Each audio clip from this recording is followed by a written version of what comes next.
Good evening, everybody, and welcome to our April session of our 101 series, presented by the Green Socialist Organizing Projects Education Working Group.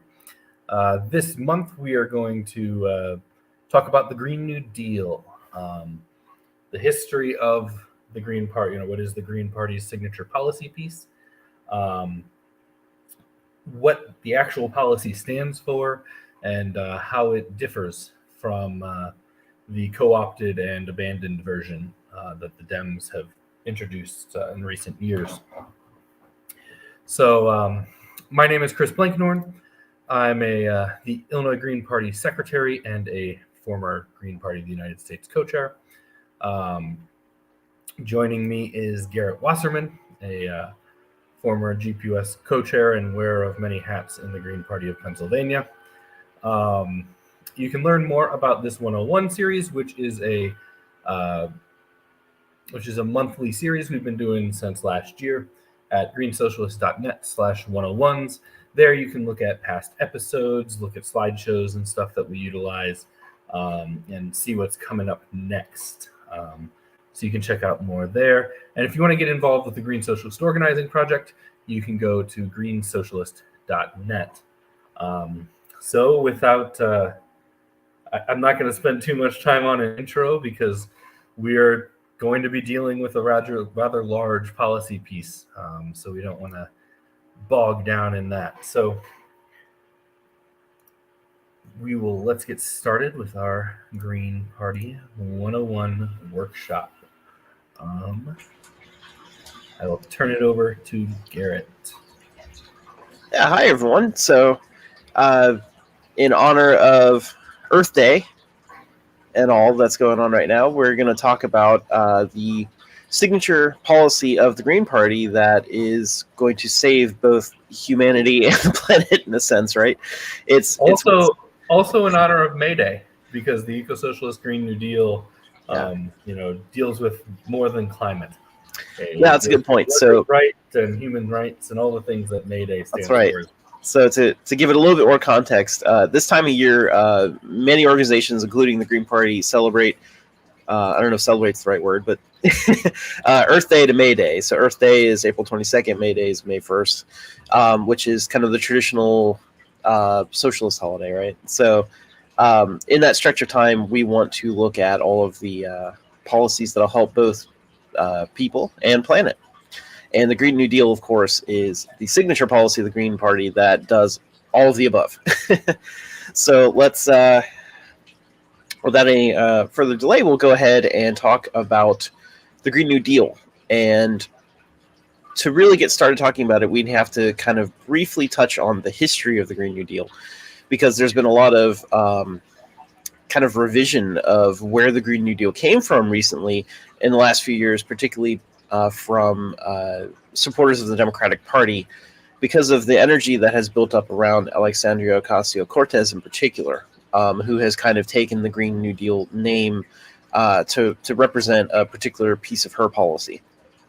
So really, the Green New Deal didn't start with her, and that's a mistake that I've seen a lot of folks make, including, reading in articles and books from leftists, where they say the Green New Deal started with Alexandria Ocasio-Cortez in 2019 or something like that. And that's not actually true. It dates back a long time. Now, of course, the New Deal name itself goes back to, the 1930s. So there's been folks that have talked about some variant of a New Deal to jumpstart the economy and all that, off and on, since the 1930s. But there hasn't really been one that was specifically focused on creating a green economy that could be, ecologically sustainable, and as well as deal with all of the human rights issues that go along with such a transition, making sure it's a just transition. That's a much newer thing that's talked about, and it can date back to about 2006, where the Global Greens, which is the network of the Green parties around the world, actually created a task force to look into a Green New Deal policy based on some of the policies that are put forward by, the U.S. Green Party and other leftists in there, loosely modeled on the concept of a New Deal from the U.S. And that spun into the Green New Deal group in the UK, which put together kind of the first proposal of what a Green New Deal might look like in around 2007. And that was put together by economists and various experts in renewable energy, and that included folks from the Green Party of England and Wales. So the Green Party was involved in producing this Green New Deal very much since the beginning. This original Green New Deal is much more focused, though, on kind of just the challenge of transitioning, like our electric grid and all, from fossil fuels to renewable energy. So it started there, but of course, more folks said, in order to ensure a just transition, we've got to be able to not just look at the economics and all of transitioning fossil fuels to renewables, but to take care of workers during that transition and to take care of, communities and make sure that we're really upgrading all our infrastructure and all the stuff that goes with it. So that original Green New Deal policy was kind of expanded into this Green New Deal for Europe, which the Green parties in Europe ran on and were actually very successful. We have Greens in parliaments across the U.S. The U.S. across the Europe, in the European Union Parliament, in part because of the success and the energy around a Green New Deal style policy, and seeing how big that was. That translated into energy in the U.S. We're like, yeah, we need to do that here too. And so around 2010, you saw a lot of Greens across the U.S.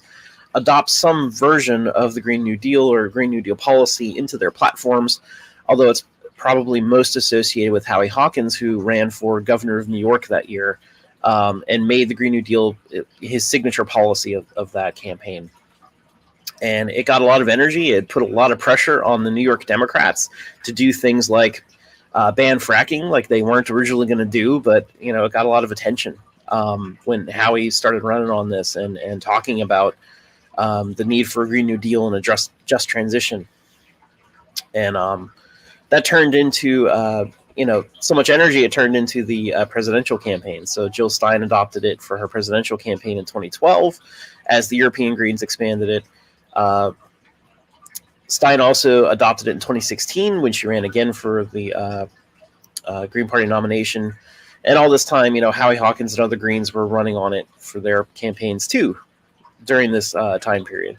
So it was building a lot of momentum, especially in New York where, Howie Hawkins was. And so you see this explosion of interest in it, especially after 2016. As I recall, Jill Stein had a CNN town hall where she talked about this. And so it really busted out of the New York area into a nationwide public discussion about what is the Green New Deal and all the things go along with it, like student debt. Forgiving student debt was one thing she talked about. The Democrats did not talk about until that point, and it built energy. So after 2016, you see Democrats pivot and they start saying, oh, we need to start kind of moving in and adopting this sort of progressive policy, right? And that's where you see Alexandria Ocasio-Cortez and other Democrats starting to talk about a lot of those policies of the Green New Deal. And AOC in particular writes a short resolution for Congress, which a resolution is non-binding. It doesn't have any enforcement, and it doesn't give a budget or any sort of details. It just says, it'd be nice to do this. And there's an article where AOC admits in there saying that she wrote up this resolution draft, and then upon seeing how popular the term Green New Deal was, she decided to call it the Green New Deal later, after the Green Party popularized that term. So that's an interesting bit of history. Oh, Chris, you're muted if you're talking. An interesting thing, that's happening during this period is you can still go on Twitter and find pictures of AOC holding literature for a Green candidate in New York that she campaigned for. That Green candidate, his campaign manager later became AOC's campaign manager. So the line of, where did this come from is very, very clear. She was well aware of this being the Green Party signature policy when she co-opted it. Yep. So So now you had this resolution that was running around the kind of Democrat liberal circles that was very different from the thing that the Green Party had proposed, which was a much more comprehensive policy. And so the original Jill Stein Green New Deal was adopted by the party in a resolution in 2012 and, of course, supported in 2016. And in 2020, when there was the presidential primary, Howie Hawkins ended up becoming the primary winner and the presidential candidate for the Green Party. And Howie worked with John Rinn to update it and create a full budget that would really describe what a Green New Deal looks like, and in particular, put it on a very firm eco-socialist grounds, where we're talking not just putting money into corporations, but we're talking about putting money into communities and putting communities in direct local control of major aspects of our economy so that we can actually do a just transition properly. So we'll get more into those details, of course, the rest of this talk. But that's more or less where it comes from. And unfortunately, or maybe not unfortunately, but Ocasio-Cortez originally used the term Green New Deal, but you saw that getting walked back over the last couple of years, where that term got downplayed, and you started hearing about Build Back Better, which was kind of Biden's campaign policy. There was this Thrive agenda that was meant to kind of try to push Biden a little bit more left, a little bit more toward the Green New Deal. But the proponents were kind of admitting that it wouldn't be a full Green New Deal, right? They were calling it Thrive instead. And that wasn't very successful. Biden's Build Back Better was more or less what they implemented, except it got watered down and corporatized a little bit more than that even, and ultimately became the Inflation Reduction Act, which is what was actually passed by Congress. And they try to hype it up as if it's a Green New Deal-esque piece of legislation, but we'll touch on that today too about how it isn't quite that. So could you move the slide? Yeah, sorry. I can't find the button here. All right, so we mentioned that there was this divergence, that the Ecosocialist Green New Deal, which was Howie Hawkins' campaign platform in 2020, and then ultimately adopted by the Green Party in 2022. So it is officially part of the Green Party's platform now. That plan is very different from the various plans put forward by Democrats, which include the Green New Deal, but also Thrive and all these things around it. So we'll talk more about those details, but kind of an overview of some of the major differences are, for one thing, the Eco-Socialist Green New Deal is looking towards system change. Creating eco-socialism, moving away from capitalism as opposed to subsidizing capitalism, which is at the heart of all the Democratic plans. We have a question of, are we going to put the economy more in public control, make it more democratic, under worker and community control, or are we going to subsidize capitalism and put all of these public funds into encouraging capitalist entities to go green, to kind of beg them, oh please, if we throw a bunch of money at you, will you kind of do the bare minimum a little bit, and then they keep all the profits for themselves, and they own all the infrastructure, right? The capitalists, they aren't going to just do this. They're going to do it and say, well, I own it now, and you got to pay electric bills and rent and all, right? Instead of it being publicly owned. There's a public versus private focus. So the question is, who owns it?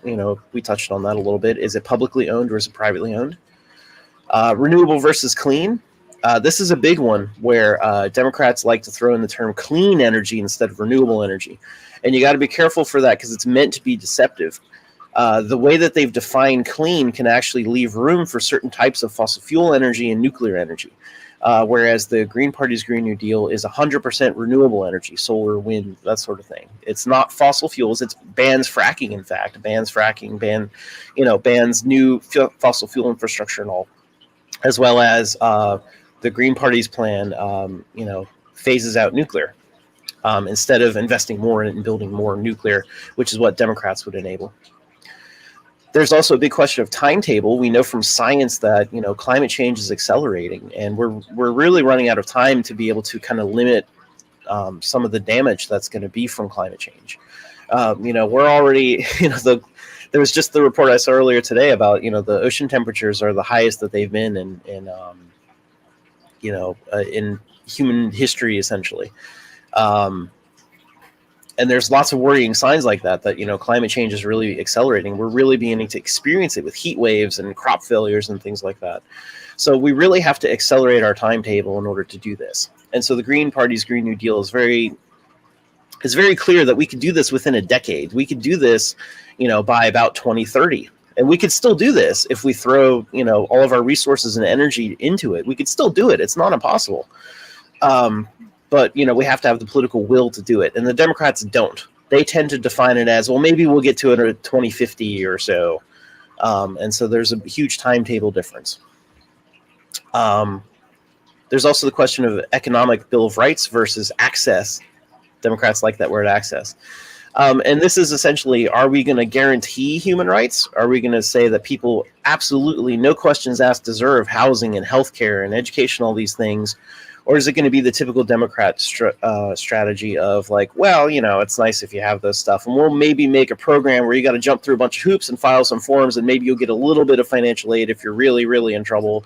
We'll means test it, we'll do all this stuff. Democrats mean it very differently when they talk about access.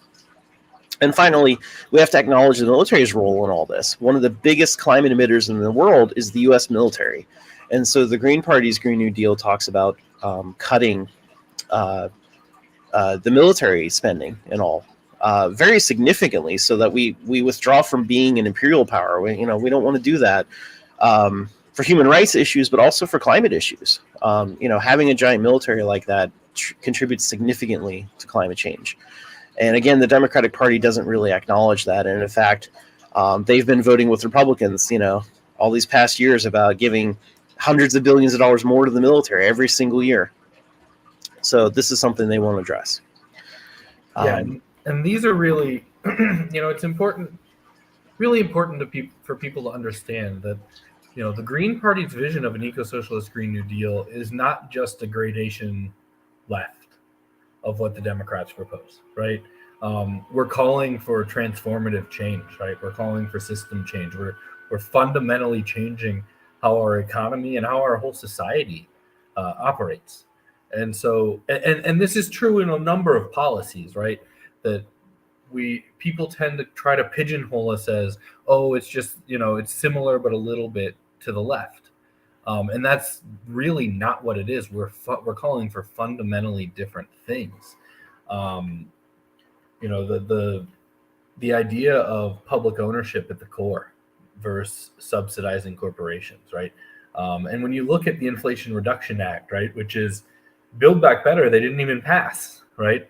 The progressives got played, because when they were having that fight, the progressives said, no, we have to vote on both the Inflation Reduction Act and the social spending bill, which is what Build Back Better was supposed to be, at the same time. And they were told by party leadership, no, but if you support us on the Inflation Reduction Act, then we'll make sure that next one comes up to a vote. And it never even came up to a vote, right? Once they got the progressive, and that's the reality of progressive Democrats in the inside strategy. They're just getting played. They're not moving the needle left. They're making noise, but then towing the line. What the Inflation Reduction Act gave us was massive subsidies to corporations, massive subsidies to the middle class for things like electric vehicles, which is, that's a narrative that centers the solution to the climate crisis on you and me, on individuals, right? Even ignoring the fact that a subsidy for an electric car driver, a subsidy for an electric car is out of the reach for most of the working class. Even with the subsidy, we can't afford the electric vehicle. And the same thing goes for, things like residential solar panels and the subsidies that are given, by Democratic governments there, where that's great. But if you still have to put, $50, $100,000 or more up front to install the solar panels and then wait for a tax return, that excludes the entire working class. We can't afford that. The Democrats' plans on climate are almost universally subsidizing capitalism and paying bad actors to do better, and paying the middle class to make slight shifts, in their behavior. And this, I'm from, like I said at the beginning, I'm from Illinois. We passed a law in, I believe, 2021 called CEJA. And CEJA is the local or the Illinois Democrats really tout it as the the model for environmental legislation. Well, CEJA gives twice as much money bailing out the nuclear industry in Illinois than it does to renewables. That's where their focus is. Illinois has put billions of dollars into the nuclear industry in the last few years. But the National Democrats are the exact same way. Biden's plan is just like Obama's, is an all of the above plan, right? And that goes into the renewable versus clean. They like clean because it can include the myth of clean coal. They like clean because it can include natural gas, which they say is cleaner than coal, which is true, but it's still not clean. It's a fossil fuel, right? It can include nuclear because they say there's no emissions, but they ignore the damage done by actually harvesting the nuclear material, and then the fact that there's millions of tons of it, sitting around the world, around the country, and we don't have anywhere to put it. The clean allows you to rely on or to utilize carbon credits, so that bad actors can just pay to have somehow on a spreadsheet their carbon emissions canceled off. So it's a really big thing. And when you get to timetable, the Democrats tend to couch it as pragmatic, right? It's the politically pragmatic thing, pace at which we can do this. Frankly, as a millennial, the pragmatic path was something we should have been doing decades ago. We're now in urgent transformation mode. We're in crisis mode. If we wanted to be pragmatic, the Democrats should have been acting on this decades ago, and they weren't. And the really important thing to understand about why this timetable is important is because every year, every day that we go not acting bakes more in, right? And so if we wait 10 years, it's not just that we have, to do more in a less amount of time. It's that those 10 years actually increase the amount of work we have to do to move things back, to get to where we need to be. And also because of inflation and things like that, that work will cost more, right? So it's really, really important that we do this, quickly. And it's really unfortunate that our politicalist leadership has led us to this point where a rapid transformation is all that's left, right? And that's where, the next point of, the idea of human rights and who is centered in this, right? Because if we have to move really, really fast, we have to make sure that it's not the working class that bears the brunt of this transformation. We have to make sure that there's a just transition for people in impacted industries and sectors. We have to make sure that the brunt of this falls on the people who caused the problem, right? Which is corporations, capitalism, not the workers. So it's really, really important that we don't let ourselves be, pigeonholed into this idea that we're really talking about the same thing, because we're talking about fundamentally different things. And we're going to talk about these a little more in the next slides, but we will have kind of a side by side where we can see some of these, how some of this plays out in policy. Yeah, we already kind of talked through some of this, so these next few slides might go a little faster. Yeah.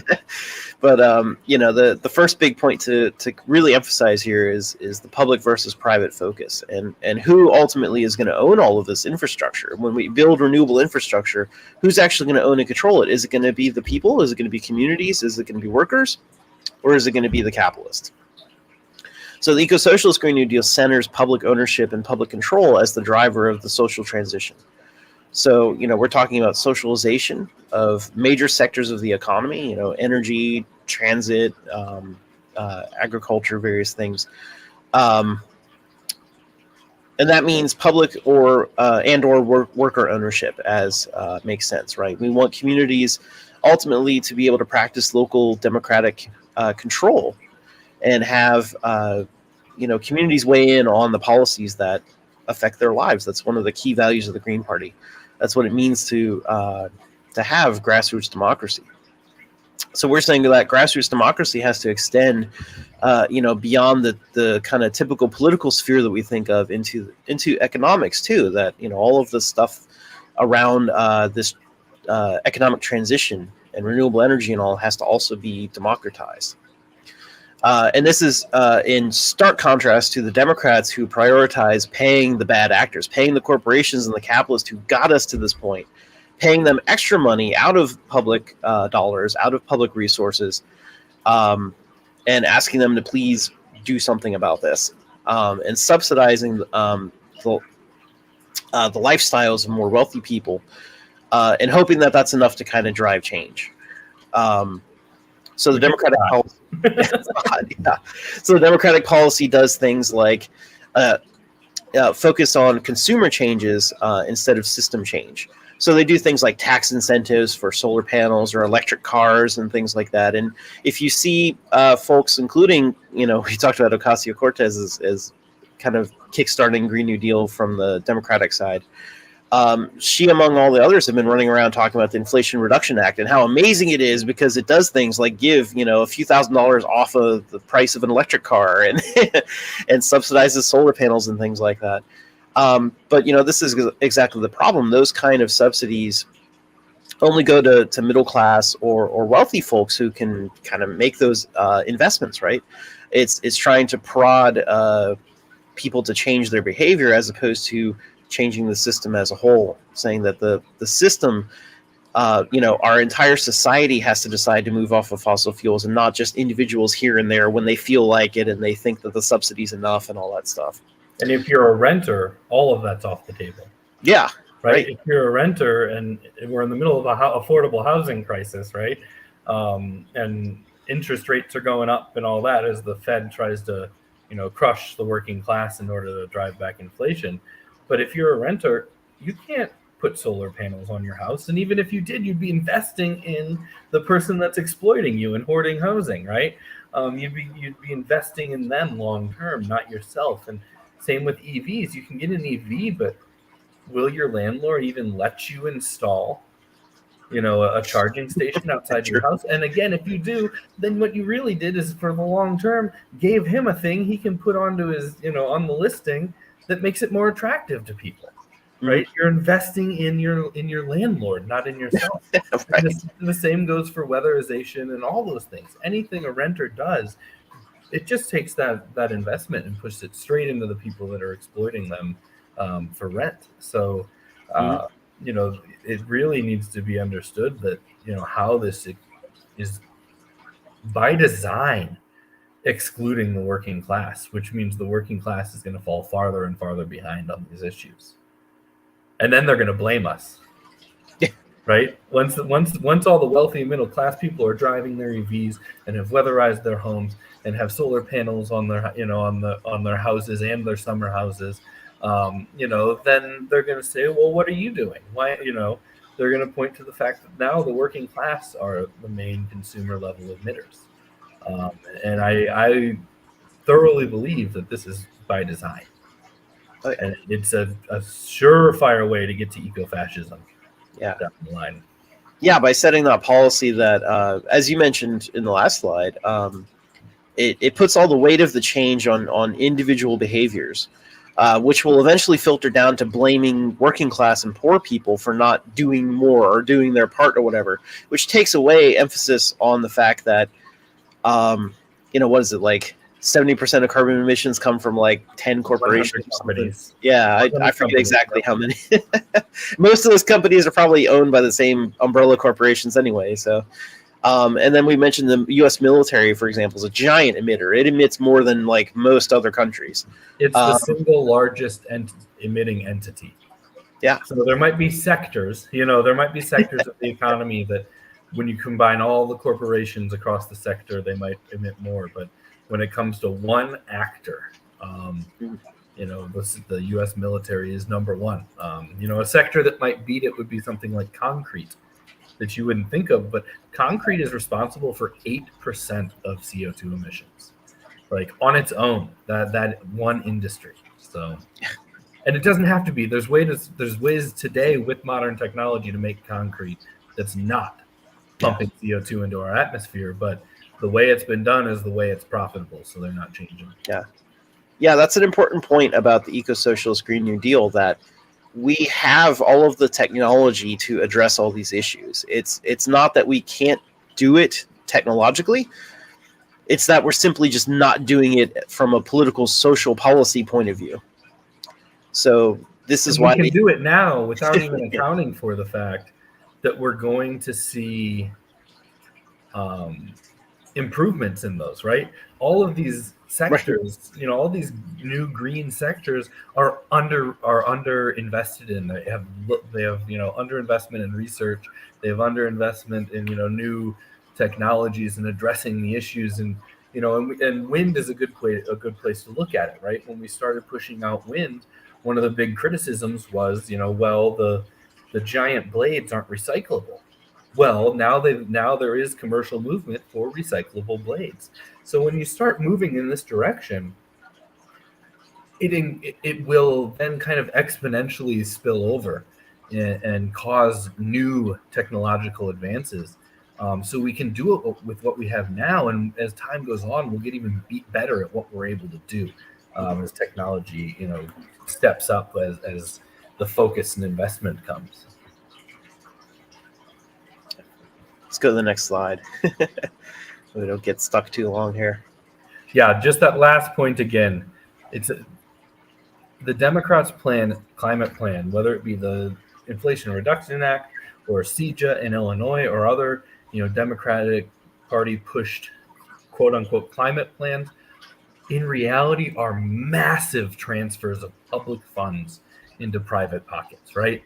Massive amounts of money are being moved from public, our tax dollars, our, public funds going straight into the pockets of corporations to pay them to do better. And it really needs to be understood, that way as a massive transfer of wealth from the bottom to the top, yet again, from our this leadership across the country, whether it's Republican or Democrat. Yep. So this next slide, we talked about renewable versus the so-called clean energy. The Eco-Socialist Green New Deal focuses on 100% renewable energy from solar, wind, geothermal sources, completely moving away from all, gas and fossil fuel infrastructure, completely banning fracking and, halting all new infrastructure so that we can have this very fast transitional period away from it and start decommissioning things as renewable energy comes online. Another positive feature of renewable energy is that it's easily decentralized and can be put under community control. So this is an aspect that folks that, for example, talk about nuclear energy and all tend to kind of, gloss over. That aside from, environmental issues and financial and things like that, those types of energy are highly centralized. And so, they can be centralized under corporate control, and kept out of the hands of people, whereas small towns and communities can put up their own small renewable energy grids. You could put up solar panels in a town or wind turbines or something like that, and you can have them maintained by the local community, so that you can kind of run your own electric grid instead of having to go to corporate control to get your basic resources. And we're seeing it, in real life right now, and have been for the past decade or two. When there are community electric co-ops popping up all over the country and have been for a long time, and they're all solar or wind, right? Nobody's building no one's building public co-ops that are a nuclear plant, or no nuclear plant's been built in over 50 years, right? And the ones that do try it all go way over budget. And the same goes for coal, right? The investment at the municipal level is already tacking in this direction, right? It's already moving in this direction, and it's already seen a boom in, local community controlled co-ops and things like that. Mm-hmm. Yeah, so we can have this decentralized 100% renewable energy. So that means, cut carbon emissions and all that through a Green New Deal. Whereas the Democratic plan heavily emphasizes a mixture of energy types that they call clean, but, as Chris pointed out, are not necessarily all clean. They do kind of sleight of hand motions here where they say, well, gas is cleaner than coal. And by some metrics, it is. But then gas and fracking releases more, for example, methane than carbon dioxide. And methane is actually a worse greenhouse gas than carbon dioxide. So it's not really cleaner in terms of the climate. It's actually worse. At least when you burn it, that it's cleaner. Yeah, at least in that one metric. I don't want anyone to misinterpret that I'm claiming one is better than the other or anything. It's all bad, which is why we're trying to move to renewable energy. But just saying that the claims that they try to make to justify this so-called energy mixture are very misleading. So they refuse to ban fracking and various fossil fuel things. And in fact, they're going all in on building petrochemicals. I live not that far from a petrochemical complex that Shell just built a couple of years ago. It just went online a few months ago. It's wrecked our air quality.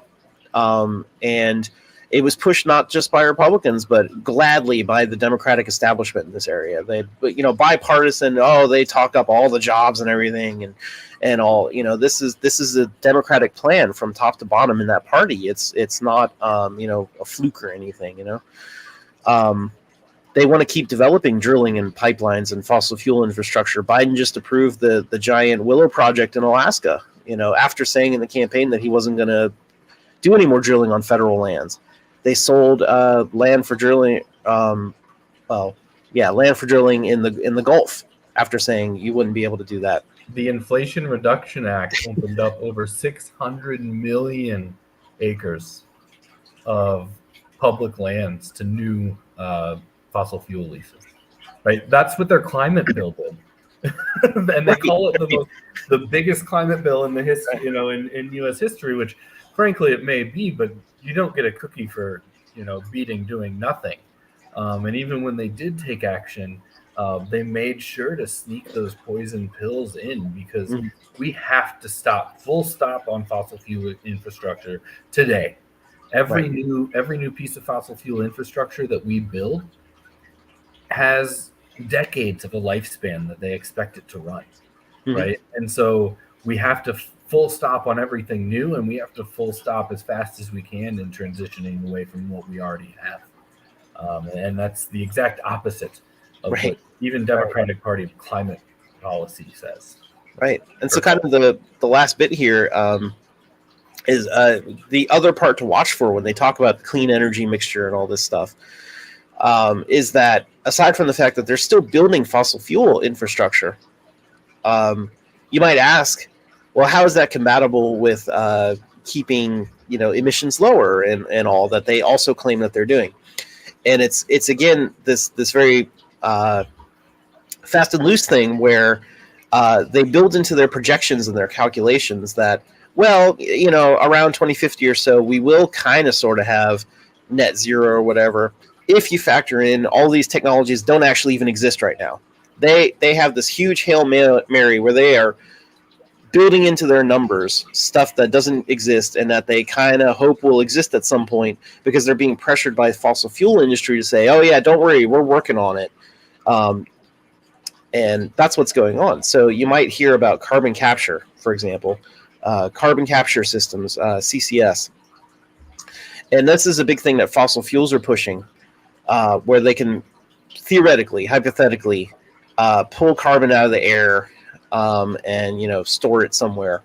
And that's what they build into these plans of, well, we can keep emitting carbon by fracking and burning fossil fuels and all because we're going to capture it later. So it evens out. It's net zero. And when it comes to that too, like carbon capture could be a technology that's important in the fight against climate change, but we absolutely cannot use it to pull new emissions that we're sending up into the atmosphere, right?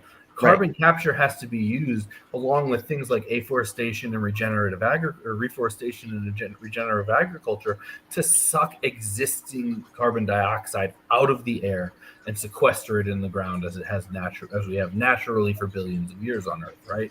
But they want to use it so that they can keep pumping. And like we said about when we were talking about timelines, every bit of carbon dioxide we pump in today exponentially increases the problem over time. It bakes more things in.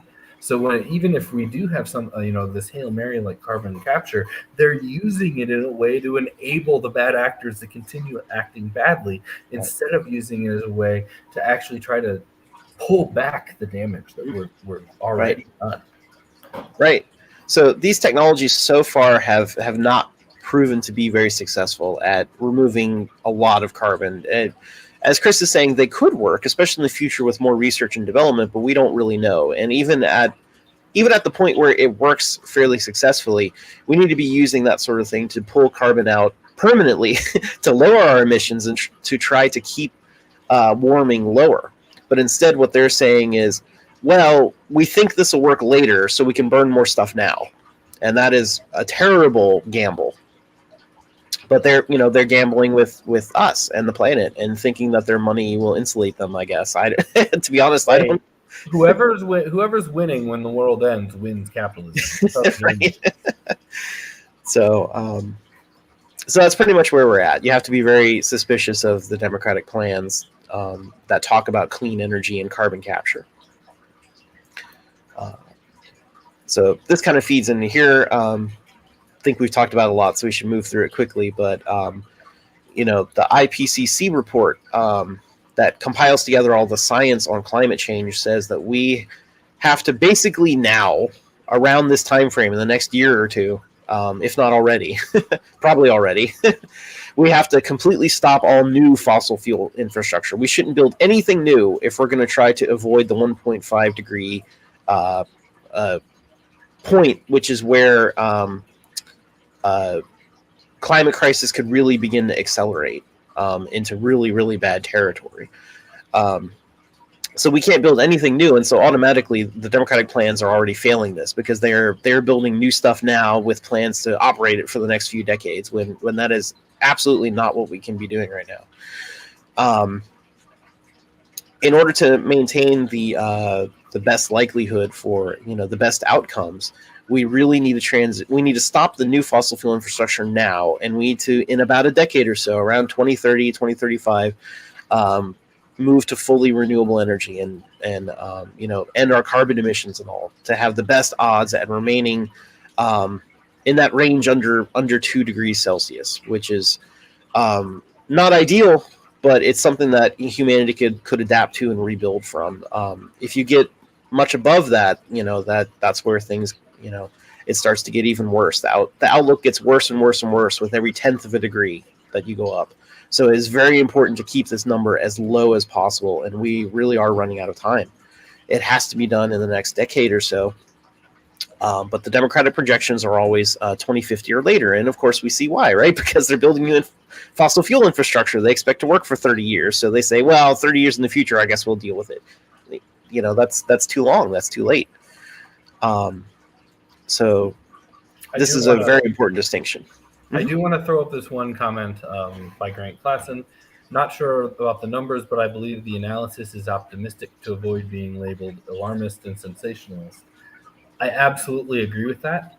In the last year or so, we've actually seen that play out in the numbers, right? I remember reading, like I said, in the last year or so, that we're finding that the Arctic is warming actually at twice the pace that our models use, right? And so our models are based on relatively conservative estimates of the problem. And when we're doing that, it's going to make it, even harder for us to know what exactly we need to do, in order to avert this crisis and survive long term as a species. Excuse me. All right, so we talked about a lot of the differences so far. some of the major differences, and where you should really look at the Democratic policy and ask, what's going wrong with that policy, right? Why is it insufficient? And we hit on a few reasons why. So now let's turn and talk more specifically about what the Eco-Socialist Green New Deal is actually going to do. And the Eco-Socialist Green New Deal is split into two major parts.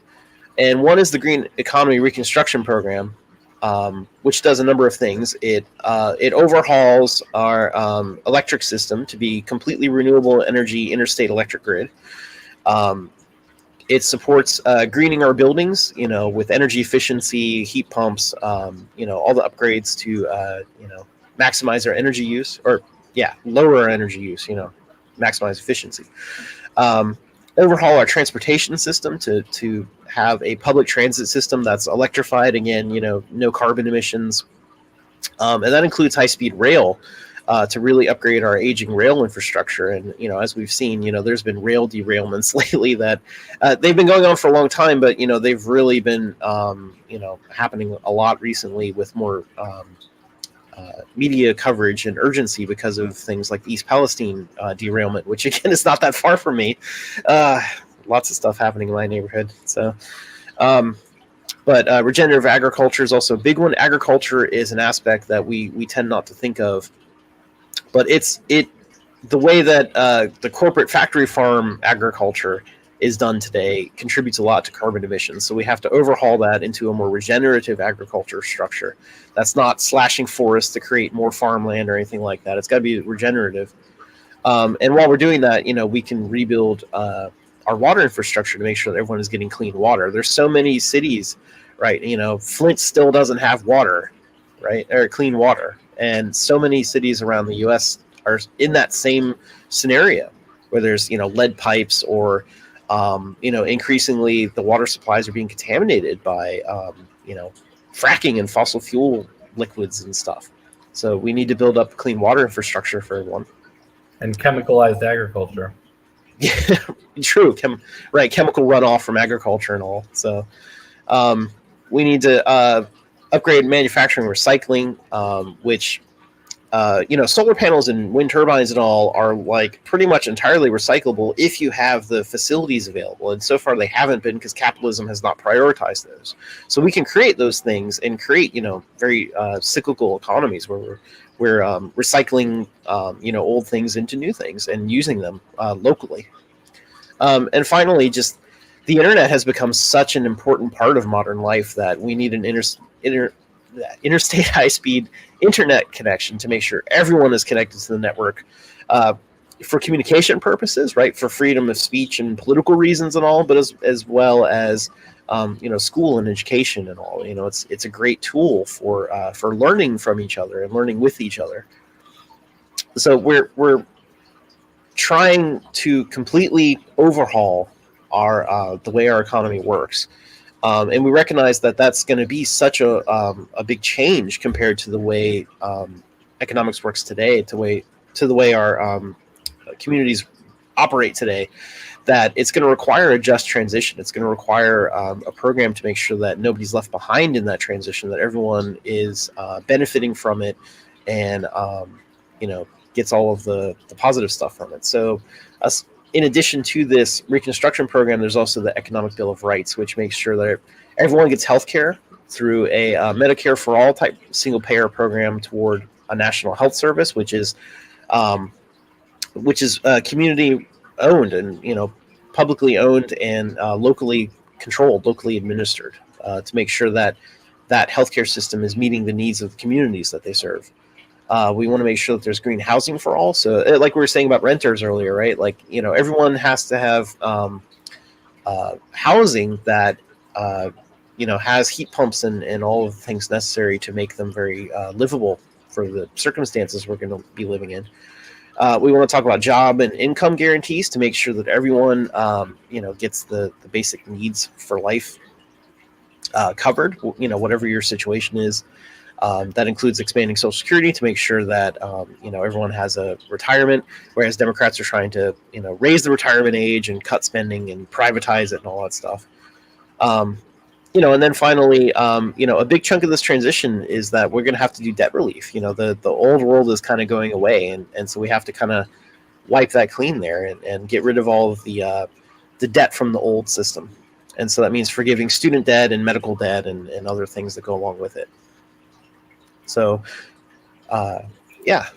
Is this where you want to take over, Chris? Sure. Yeah. So, now that with Garrett giving that, kind of a brief overview, I'm going to do a real quick kind of comparison between some major points, and then dive into each of these sectors just a little bit.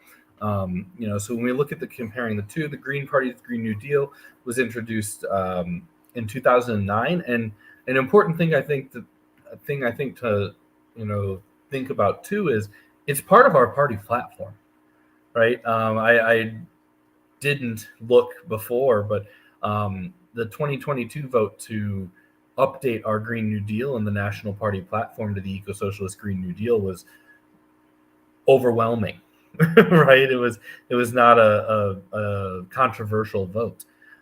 Meanwhile, the Democrats' Green New Deal, which was just introduced in 2019, and even as a non-binding resolution with no power to enact anything, it's not supported by most of the party, right? It's a pipe dream of progressive Democrats. So that in addition to that kind of history and that comes with it, with the Green Party and the newness of it in the Democratic Party, it's important to see that this is the power policy of the Green Party. Whereas in the Democratic Party, it's a talking point for a small minority of their progressive flank. When you look at the Eco-Socialist Green New Deal, it's 100% renewable energy in all sectors of the economy by 2030. The best of the Green New Deals from the Democrats again plays these games with 100% clean, zero emission energy by 2030. And that's usually actually 2050, but they only focus on energy production, right? Which we'll find, when we look at the future slides, we'll find it's a large, minority, but it's a minority of CO2 emissions. So, their plan only is only organized to deal with a small section of emissions. We talked about a lot in the first slides. The Green Party's Eco-Socialist Green New Deal transitions us to an eco-socialist economy with public ownership and democratic community control. The Progressive Democrats' Green New Deal is public funding of private industry, subsidies for lifestyle changes, right? Public funds are used to encourage for-profit companies to go green. The Eco-Socialist Green New Deal includes an economic bill of rights, which Garrett just talked about, the right to a living wage, an income above poverty, affordable housing, comprehensive health care, lifelong free education, and a secure retirement. It centers the people, as part of it. It doesn't just address the climate and we'll deal with the rest piecemeal, which is what the Democrats' plan does, right? There may be calls for, it only covers that energy sector, and there may be calls for other reforms, but they're piecemeal, they're usually half measures, and again, they're not supported by party leadership, right? Medicare for All is a great example. We call for Medicare for All, but we also call for socializing the entire medical sector. Medicare for All alone becomes a feeding trough for providers, for big pharma, for medical manufacturers. They just feast on those public funds, and it maintains private profit as a key part of the medical industry. So we really need a national health service that's democratic and community controlled. And so so there's that difference. But even with just Medicare for All, right, huge numbers of Democrats support it. The number's gone down since Biden was elected, because they're not centering that talking point. But when Bernie was running in 2020 for president, upwards of 90% of Democrats were in surveys and polling were saying that they supported Medicare for All. Yet Joe Biden, who they nominated to be president, said that he would veto it if it came to, even if they passed it out of Congress and it came to his desk, he would veto it. So it doesn't have support of the party leadership, even for half measures, right? Even for watered down things. They aren't, the leadership of the party is not behind it. The Ecosocialist Green New Deal calls for 75% military spending cuts just to start off. It includes a peace dividend as reparations that helps the rest of the world transition to a green economy. The Dems' Green New Deal does not acknowledge the U.S. military and imperialism's role in the climate crisis. The Ecosocialist Green New Deal and the Ecosocialist Green New Deal budget that came out of the Howie Hawkins campaign, which you can find at howiehawkins.us under policies, and I just put the link in the chat. But it is projected to produce 38 million new jobs, including 8 million manufacturing jobs.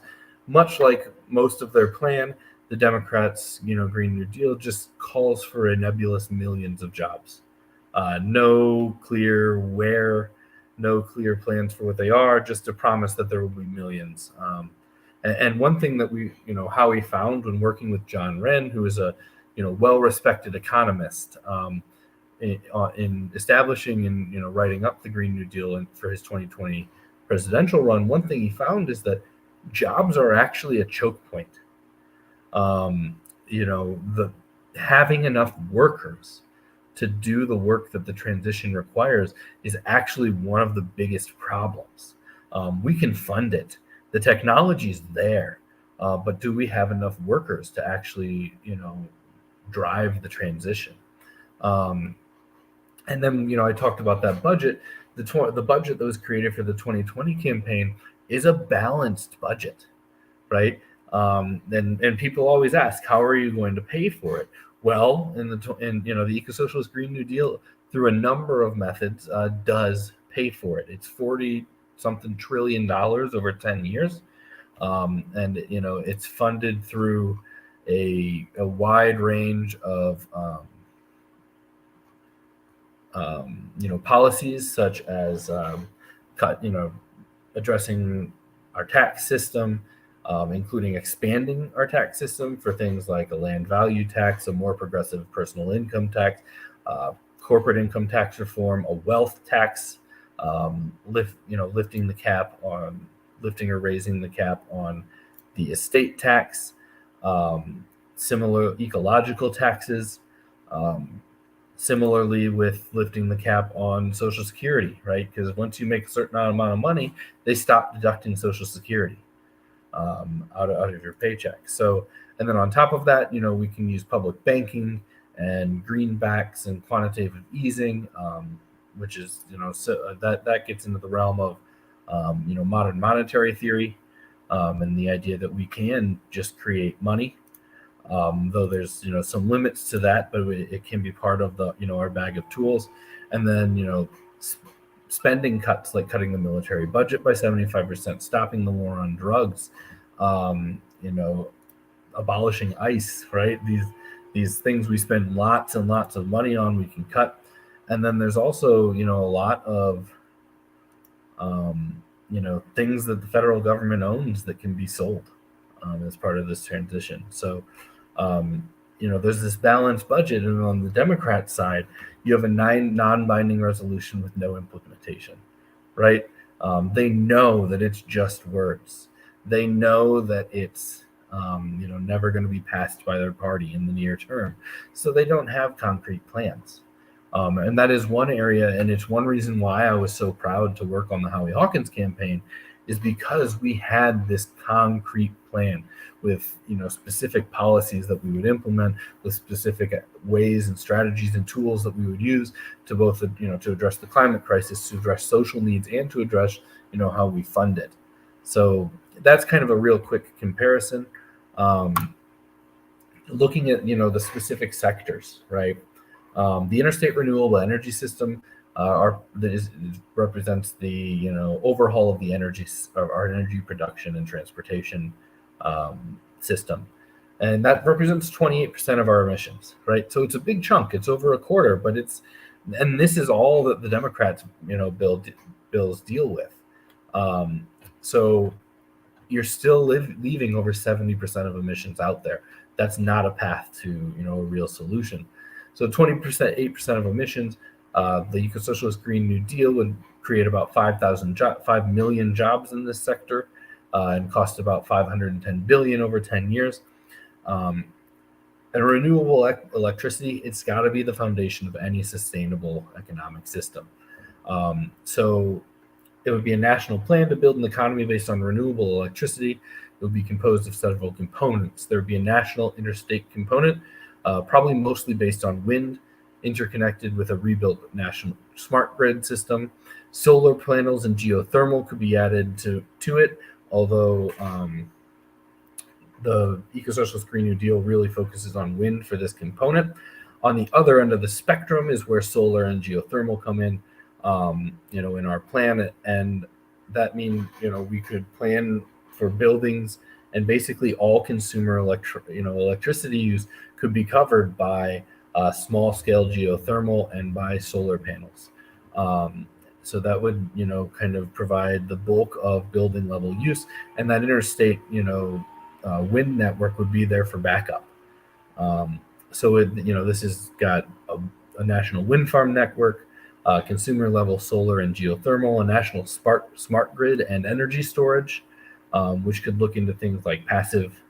One of the things when we talk about water, we often think about it as the thing we drink, but it's also used for the production of electricity through hydro, and water can also be a very good method to have kind of static passive batteries, where we can during times of high usage, we can pump water up into a higher reservoir, and when production drops and usage can't meet the need, then we open the gates and we let the water start to flow to the lower reservoir, and we produce power that way. And then when power production ramps up above use again, we switch it and we start pumping back up.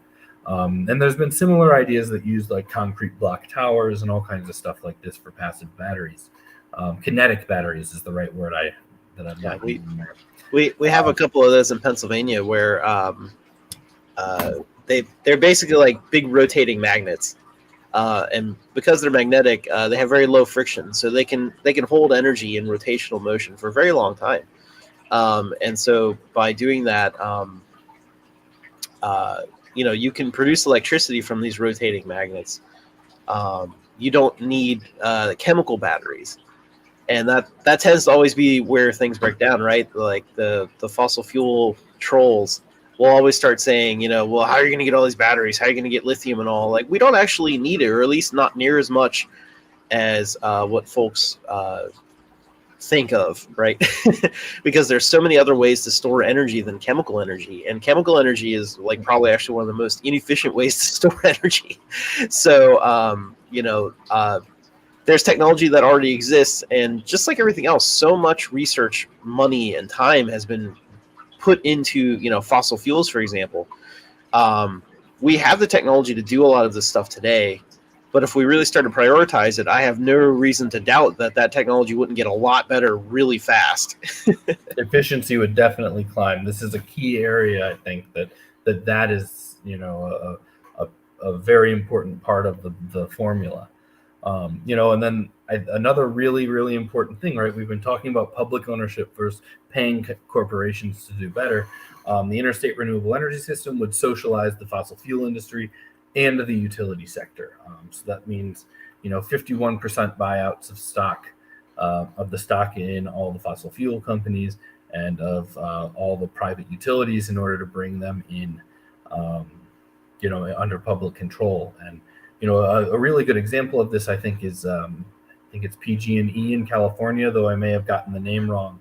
But we've seen them be the direct cause of wildfires and things as the climate crisis, because of their lack of maintenance.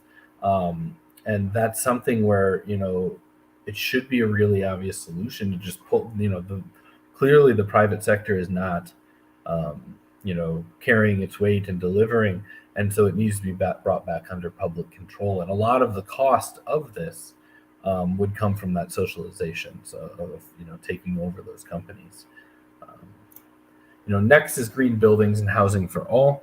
The buildings that we live in, that we work in, that are in our communities, make up about 9% of emissions, and we would produce 9 million jobs in this overhaul of this sector, and it would cost about $650 billion.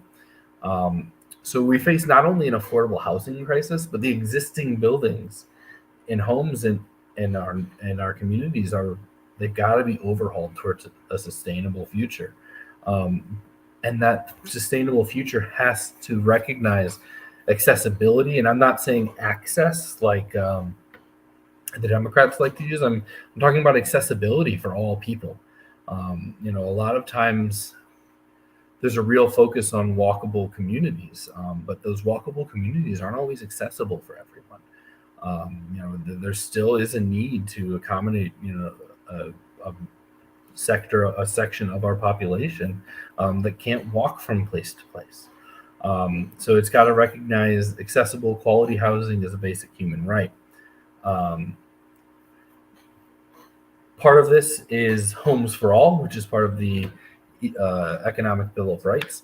But we have about a 7 million unit housing shortage in our country. So our plan calls for 25 million units of public housing, with 40% of those being low income to fill the housing shortage. And that would include mixed income social housing, and much like you see in Europe, right? Public and social housing in the United States tends to be, vilified as, poor quality housing that's not maintained. But when you look at, Vienna, Austria is the kind of the model where the majority of citizens in Vienna or residents in Vienna live in public or subsidized housing. It's mixed income, it's sought after, and it's key to kind of how they organize their communities. And then on top of that, we need universal rent control. Rent has gotten out of control. The ever increasing shift of housing as an investment sector has made things even worse. And not everyone can or wants to own their home. So we need universal rent control. Another key thing that public housing does is when we look to the private sector, right, to provide for housing, they will only do that if there's profit in there for them, right? So landlords like to say that they are providing housing for people, but the reality is they're hoarding housing, and because they demand a profit on top of the actual costs to buy and own the house, they're actually increasing the cost of housing and making housing less accessible. So public housing is a key part of addressing the housing crisis, because public housing can create a level of competition that stops the ever increasing costs of living. We need, like I said, we need accessible, walkable communities. If you have to drive to get to the grocery store, to get to the doctor, to get to wherever you need to go, you're burning fossil fuels, right? If the less accessible to you, the less near to you the things that you need to live in your community are, the further you have to go, the more time you have to waste, the more commuting you have to do. And that remains true even if we shift towards a heavily electrified public transit, right? You don't want to spend an hour traveling across town because you live in a food desert, right? You need access to quality, affordable food in your community. Solar and electricity storage were key to this, right? We said in the last one, we really want all consumer level electricity to be provided in a decentralized way, right? Getting solar panels on everyone's house that'll cover what they need, getting heat pumps into their house that'll improve their ability to heat and cool their home. Weatherization of existing buildings, and then again geothermal and heat pumps. One of my favorite things about kind of the Democrat plans is Bernie had a plan for weatherization, and I don't remember the exact specifics, but if you did the math on the number of homes in the United States and the number of homes that his plan would call for or would retrofit over the course of a year, it would take over a century to get through them all, right? That's not a viable plan. That's not a realistic plan. That's not a serious attempt to to address the reducing emissions. It's a token. We'll do something about it, but not anything real. Transportation reconstruction. Our transportation sector contributes more emissions, about the same, but tends to be a little bit more than our energy production even, right? We need that. So our transportation reconstruction will create 8 million jobs, over 8 million jobs, cost about $685 billion over 10 years. And these numbers seem really big, but I haven't said a single number that's more than the annual military budget for a year, right? And we're splitting it over 10 years. So a lot of this, while the numbers seem huge, they're only unreasonable if you accept the status quo as reasonable, right? They're only extreme if you accept what we have as rational. And so it's important to keep these things in mind as we talk about what seem like really big numbers. The only way to make transportation sustainable is to make it almost completely electric. The Interstate Renewable electricity system can provide the electricity, but to remake the transportation system, it's going to take large scale change in the infrastructure we build, in the vehicle we use, and probably most importantly, in the way that we lay out our cities, right? Modern American city planning is kind of an oxymoron. And it's become very, and even, it's a talking point among conservatives, right? Our communities are losing their character, they're losing their connections. And it's partially because of how we design our cities, right? People are moving into suburbs where they're surrounded by homes. They don't even talk to their neighbors. They drive into the city to get all of their services. As opposed to, I live in a historic neighborhood in my area. My home's 140 years old. And when you walk the neighborhood, you can look and say, it may be empty or it may not be utilized for that now, but that was the grocery store, right? That was the pharmacy. And they're all in our neighborhood. You don't, and even, like I said, even in my historic neighborhood, our town is designed with all of the amenities, all of the consumer buildings out on the periphery by the interstates. And so you have to drive to get there. And especially in my town, you definitely don't want to rely on our really bad public transit. So how do we do this, right? We can make the electricity, but how do we redesign transportation? You start off with the interstate high-speed rail system, right? This will largely replace airplanes. Not that there, isn't a role for planes, especially for kind of transcontinental stuff or like transatlantic stuff, transpacific stuff, that kind of stuff. But domestically, we really need to invest in high-speed electric rail. This will connect in with regional public transit, right? So you have your high-speed public rail. It stops at hubs. Those hubs are then connected throughout the region with light rail, with buses, with things like that. As you get down to the local level, we need robust public transit, not only in urban areas, but in rural areas, right? I live in an area surrounded by, I live in a town of 100,000, but the entire region is rural. I grew up in a county of 5,000 people with one stoplight. So those communities need this stuff too, right? We can't leave them out. So that there needs to be regional transit where buses or light rail is going. And the reality is, 100 years ago, even in the rural community that I grew up in, every small town had a train station and they stopped, right? Passenger rail came and they stopped in the town of 600 people. And you could get on. I actually have a friend whose dad owns the old train station in his town of less than 1,000 people. They were going to tear it down, and he said, "Can I have it?" And he moved it onto his property, and it became a wood shop. But the infrastructure already exists. The rails still run through these towns, but they just carry freight and oil. They pull oil trains through waiting to blow up. So we've got to make sure that we've got regional public transit that connects into the interstate high-speed rail system.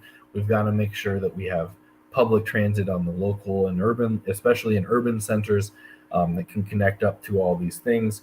And we've got to build the transportation, rethink completely our transportation infrastructure, where we're not building more lanes on our highways, but investing in public transit and things like that. Food and agriculture and environmental reconstruction, 11% of emissions, 8 million jobs, and 400 billion over 10 years. Humans have been terrible stewards of the environment, right? And this is actually when I talk to like conservatives about climate change, I really try not to use the word climate change. The question I usually ask is, are we having a positive or negative impact on the earth the earth that sustains us? No one can say anything but negative, right? No one that is acting as an honest, good faith actor when asked that question can say we're doing very well for the environment. No, everyone knows. And coming from a rural community, even the conservative farmers are talking about it, right? They see the damage that we're doing the environment, and they understand the damage that chemicalized modern industrial agriculture is doing, right? So we can turn back towards long-term survival, but only if we reconstruct a civilization that mimics nature in one important area, and it's an area we really haven't put anything into, and that's the large-scale recycling and reusing of almost everything we produce, from how and where we grow our food, to the safety and stability of our water systems, both drinking and natural, to working to restore our natural ecosystems that have been devastated under capitalism. We need to completely reorient our relationship with the natural world that sustained us, and we need to do so in a way that mimics the natural world, right? When we move towards regenerative agriculture, when we get rid of chemicalized agriculture, when we get rid of the monocrop system, when we get rid of corporate industrial farming, what we're going to need is a lot of workers, right? Green agriculture is more labor intensive. But the trade-off is green agriculture can actually restore, the damage that we've done. And we've talked a lot about baking things in and stuff. And, a lot of these, the previous kind of sections and sectors that we've talked about has been all about, getting us to zero. Well, in the food and agriculture and environmental reconstruction area, we can actually get into negatives, right? We can start actually pulling more carbon out of the air than we produce. So it's not just that we're trying to get to zero, it's that we're trying to, full stop on fossil fuel, get all of these sectors transitioned, and then have as many of these sectors as we can pulling carbon dioxide out of the air. So even if we do get to 2 degrees, we can pull it out, and we can pull it back, and we can maybe start lowering that 2 degrees. And like Garrett said, every 10th of a degree helps. So regenerative agriculture mimics nature, right? For billions of years, plants have been sucking carbon dioxide out of the air and sequestering it in our soil.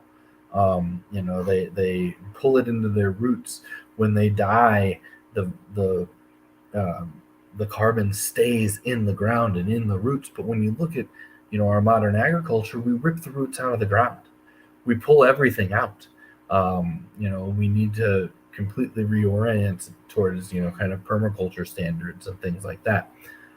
Reforestation and afforestation is another important area for pulling carbon out, right? We've cut down a lot of trees, and trees they're sucking carbon dioxide out of the air and creating oxygen and sequestering that carbon that's left over down in the ground where it can sit, and where it has sit, right? The oil and the natural gas that we are drilling now it is the sequestered carbon from millions of years ago, right? And it sat there forever, for millennia. It sat there for millions of years. It sat there, and then we started burning and digging it up and burning it.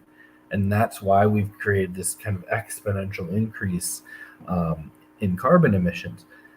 And so we need to replant the forests that we have and the ecosystems that we have destroyed. And we need to, where it makes sense, introduce new carbon sink ecosystems where they might not have existed before. One really interesting thing about, kind of trees, I hear a lot of, there's a lot of talk about just planting a lot of trees and creating forests. Forests actually tend to be net zero on their oxygen production. They produce a lot of oxygen, but they have a lot of things living in them that breathe oxygen and breathe out carbon dioxide, right?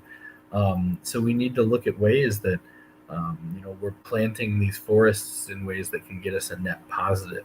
The lumber industry is a horrible, in its current incarnation, tends to be a horrible industry. But sustainable tree farms would be a place that would most likely have a negative, and it would suck more carbon than it would release, because things wouldn't really live there as much, right? It's a commercial property for producing a sustainable building material in lumber, a renewable building material in lumber. Water infrastructure, Garrett said Flint, but really every city, especially kind of the eastern half of the United States where things are much older. But even out west, almost every city has problems with their water infrastructure, whether it be lead or other problems. And the whole of the West is dealing with water crisis regularly. This plan would reintroduce the Civilian Conservation Corps, right? So when we say we need to plant more forests, that's who's going to do it. I spent some time living in southern Illinois, by the Shawnee, right on the edge actually of the Shawnee National Park. And if you go into Shawnee, you can actually find spots where all of a sudden you notice the trees are in lines, and you can still find the plaques that say this stand was planted by the CCC, during the original New Deal era. And they did that because the forests of southern Illinois were clear cut to put in farmland. So during the original New Deal era, they were able to, replant a lot of this and declare it national parks and give it, even those newly planted are not yet to the point of old growth. It takes a couple centuries for something to become old growth. So the Civilian Conservation Corps will be, a new outlet for, people to engage civically and get jobs in addressing the climate crisis. And then we talked a little bit about carbon mineralization or carbon capture. It's generally used in Democrat talking points as a way to justify continuing burning. But there have been experiments. There's been a plant in Iceland that basically they take the carbon dioxide and they mix it with water. They suck it out of the air. They mix it with water, basically creating like tonic water. And then they inject it down into the ground into porous rock formations. And it solidifies into basically salt, carbon-based salt in the pores of those rock formations. And it should be a tool in our tool chest of reconstructing and rolling things back.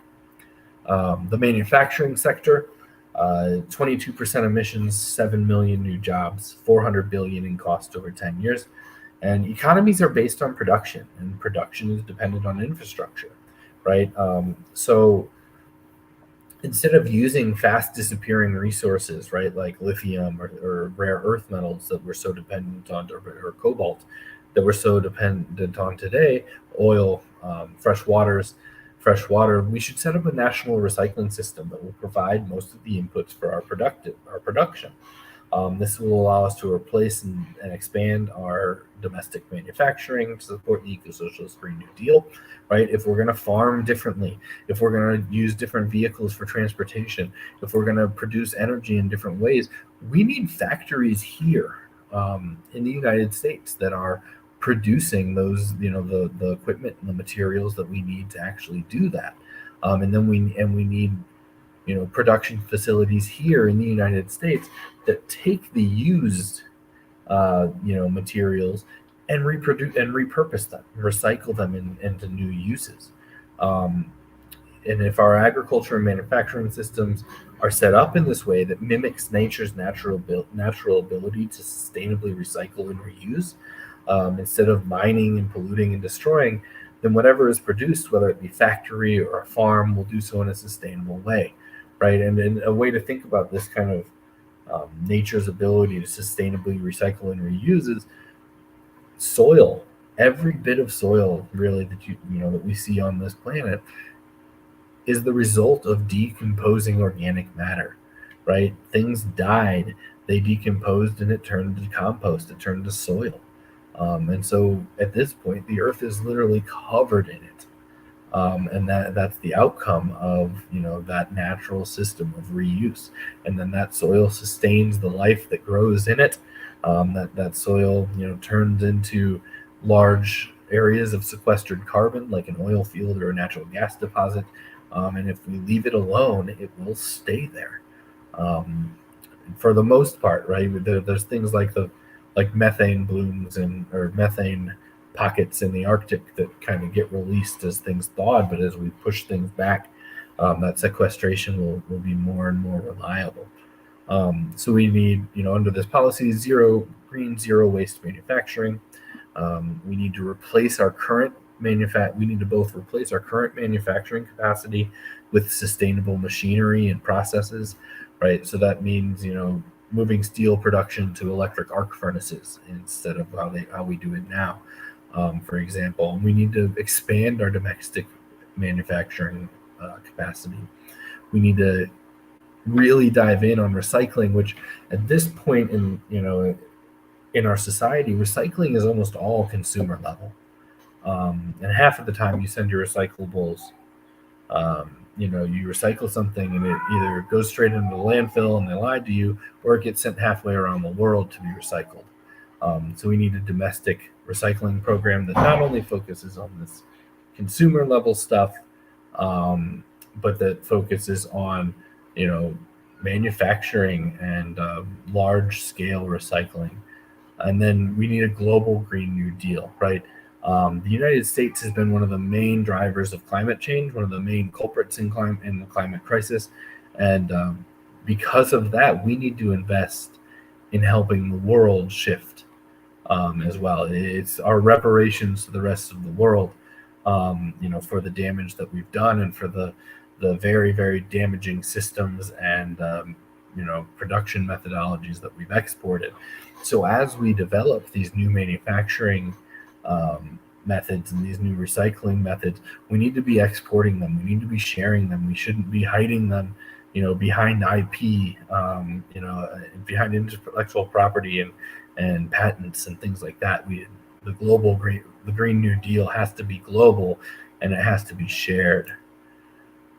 So those cover the green economy reconstruction program, right? That first part of the Ecosocialist Green New Deal.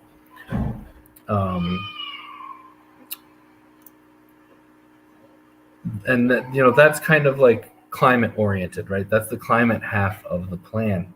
The other half of the plan is the social aspect, right?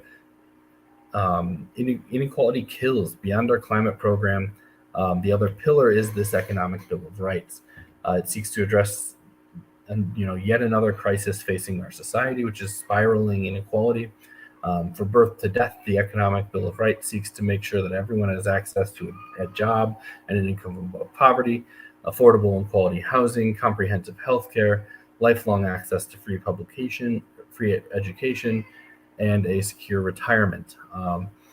So that means a job guarantee, right? A federal job guarantee. If you don't have a living wage job, the federal government will help you get one, whether it be through the CCC, whether it be plugging you into new publicly owned manufacturing opportunities, whether it be getting you a job in the new publicly owned transportation system or in the new production system, the federal government would guarantee that everyone could have that living wage job, a guaranteed income above poverty.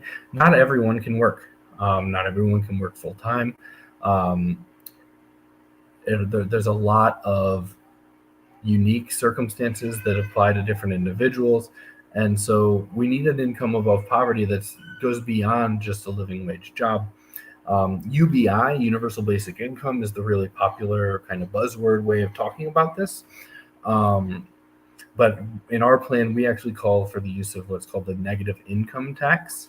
Basically, with the negative income tax, everybody files taxes, and if you make below a certain threshold, in our plan we call for below double the poverty line, then you get monthly checks to raise you up to that threshold.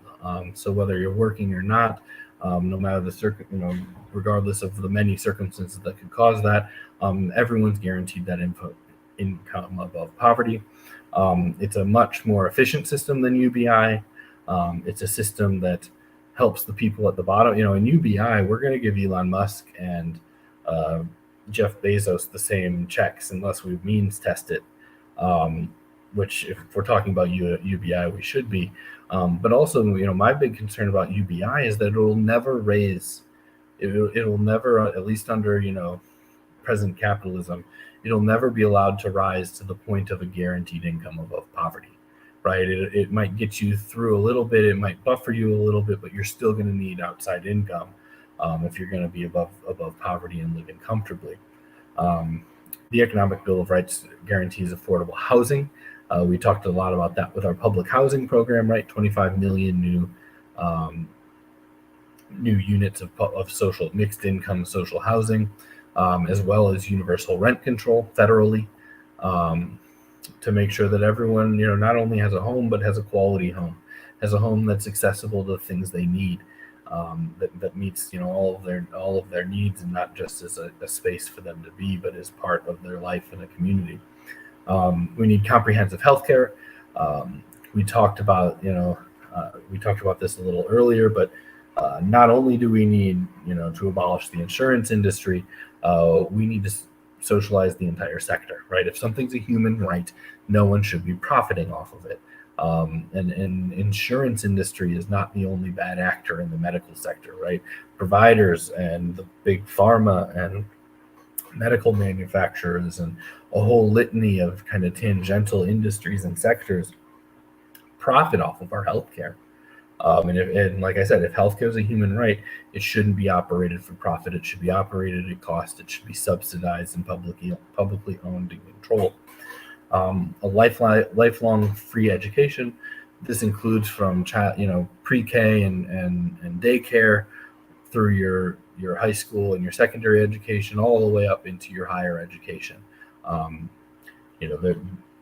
We need to eliminate student debt, right? And that's a big kind of a flashpoint right now in national politics. But even the half measure that the Democrats took, right, is being challenged in the courts. It may not survive, but it doesn't actually address the problem long term, right? We need to strike that debt. We need to eliminate that debt, but we also need to make sure that no one else is incurring the debt. If we were to strike the entire almost $2 trillion in student loan debt today, that would be great. But we would start building towards another $2 trillion tomorrow, as people who are still forced to take on loans to get their education. So we need to make sure that there's free, lifelong public education from birth to death, from pre-K to higher ed. And then finally, with the Economic Bill of Rights, we need to make sure that there's a secure retirement for all. In our 2020 Ecosocialist Green New Deal plan, that was achieved by a initial immediate doubling of the Social Security payments. But we need to make sure that we have that safety net in place. We need to make sure that safety net is well funded. We need to undo the wrongs and the theft that has happened from it in the past. We need to make the payments into it progressive and not regressive, which is what they are now. So that's the Economic Bill of Rights, and it really deals with the social side, right? And this is the first one It goes over that annual budget of the military if we cut at 1.42 trillion over 10 years. But when you look at what we get out of it, right, we get millions of jobs. We get a guaranteed income above poverty. We get a guaranteed, access to affordable housing.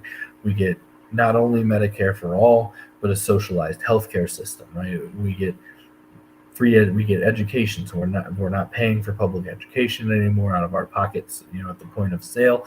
It's all part of a public program that we pay for through our taxes and through other funding methods, and we get a secure retirement. So we're getting a whole lot, for that 1.42 trillion, and once you split it up over 10 years, it's even more affordable. So this is where we really come in and deal with the social problems, right? We've got economic problems, we've got power production problems, we've got transportation problems, but those are all kind of sterile sector-based problems. The Economic Bill of Rights deals with people. It makes sure that as we transition our economy, we are ensuring that the people are taken care of first and foremost, and that the people have democratic control. There's a it's popular saying that you can't have political democracy without economic democracy, right? So until we get this kind of economic democracy and enshrined and protected and established, we really shouldn't be talking about our political democracy, which I think most people, at least watching something like this, probably have a good understanding that we don't have a democracy, and we were never intended by our founders to have one. We live in a state that was built for capitalism, that was built for and by oligarchs, and so we need an economic bill of rights to move us in a new direction. I just info dumped a whole bunch really fast. It's kind of the reality of trying to talk about this massive policy proposal that is the Green Party's vision of the Green New Deal. One thing we could do for future workshops is, kind of break these sectors down and spend more time on each one. But for today, we just kind of wanted to give an overview.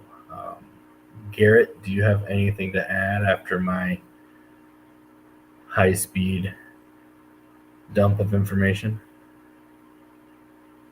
I don't know if Garrett's there.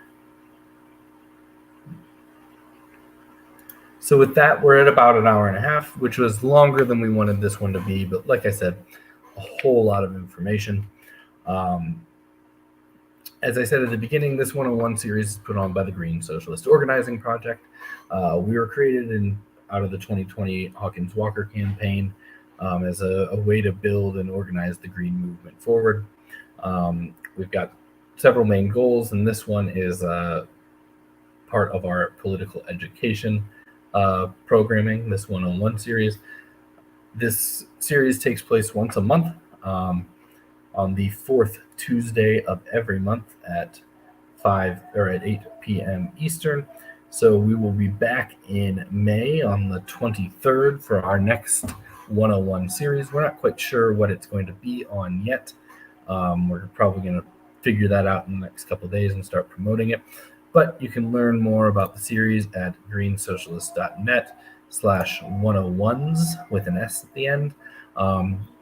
That is where you will find our next topic that we're going to talk about in May, and any future ones, as well as the recording for this workshop and ones we have done previously. So with that, thank you very much, everybody, for coming, and we will see you next month. Have a good one.